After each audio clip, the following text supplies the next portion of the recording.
Yes, we're going to share a Dvar Halacha on the laws of Purim. We're learning from the Rambam today, and towards the end of chapter 2 in Ilchot Megillah. And so the Rambam says, "V'chayav lechalek la'aniyim b'yom Purim," and we have to make a distribution of gifts or funds to the impoverished, to the needy, on the day of Purim.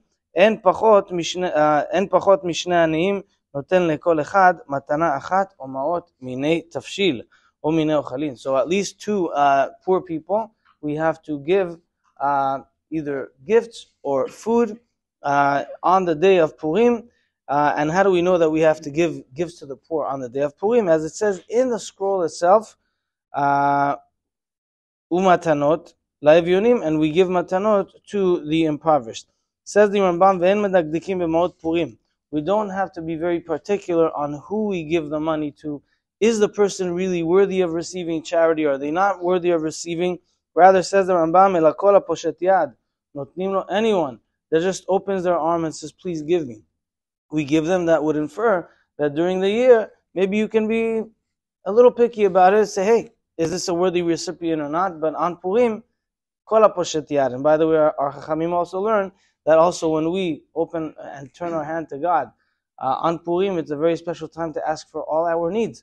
Purim, there's a window of opportunity of big receptors in Shamayim for our prayers. Says the Rambam, mutav le'adam le'arbot b'matanot le'evyonim mil'arbot b'seudato. Even though the Rambam earlier said that it's a mitzvah to have a greater seudah, he says over here, earlier on, the Rambam says that we should have a meal on Purim, a festive meal, kefi asher tasig yedo, as great and big and fancy as we can afford. However, over here the Rambam says, what if you had to pick and choose where to put or invest more of your funds to either the feast of Purim or to give money to the poor? He says, give it to the poor. Why?